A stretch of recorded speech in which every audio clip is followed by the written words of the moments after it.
Hello, detective Ujjwalan എന്ന ചിത്രത്തിൻ്റെ first day Kerala box office collection റിപ്പോർട്ടാണ് ഇന്നൊരു വീഡിയോ ഭാഗത്ത് നമ്മൾ നോക്കാൻ പോകുന്നത്. വീഡിയോയിലേക്ക് മുൻപ് വീഡിയോ ലൈക്ക് ചെയ്യുക, ചാനൽ സബ്സ്ക്രൈബ് ചെയ്യുക. മെയ് മാസം അങ്ങോട്ട് ധാരാളം ചിത്രങ്ങൾ OTT റിലീസ് ചെയ്യും. നമ്മുടെ ചാനൽ ഭാഗം പരിശോധിച്ചാൽ ആ വീഡിയോയ്ക്ക് നിങ്ങൾക്ക് കാണാൻ വേണ്ടി സാധിക്കുന്നതായിരിക്കും.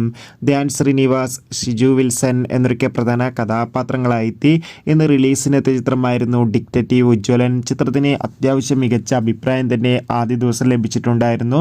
അതുകൊണ്ട് തന്നെ ഏവരുമേറെ ആകാംക്ഷയുടെ ചിത്രത്തിൻ്റെ കളക്ഷൻ റിപ്പോർട്ടും അറിയാൻ വേണ്ടി കാത്തിരിക്കുകയാണ്. ഫൈനലി ചിത്രത്തിൻ്റെ first day Kerala box office collection റിപ്പോർട്ടൊക്കെ പുറത്തുവന്നിരിക്കുകയാണ്. ഇന്ന് ആദ്യ ദിവസം മികച്ച ബുക്കിംഗ് ആയിരുന്നു ചിത്രത്തിന് കേരളത്തിൽ നടന്നത്. അതുകൊണ്ട് തന്നെ 1 കോടിക്കടുത്ത് വരുന്ന കേരള ബോക്സ് ഓഫീസ് കളക്ഷൻ നേടിയെടുക്കാൻ വേണ്ടി സാധിക്കുമെന്നാണ് ട്രാക്കിംഗ് റിപ്പോർട്ടുകൾ സൂചിപ്പിക്കുന്നത്. ചിത്രത്തിൻ്റെ കൂടുതൽ ബോക്സ് ഓഫീസ് കളക്ഷൻ റിപ്പോർട്ടിനായി നമുക്ക് കാത്തിരിക്കാം.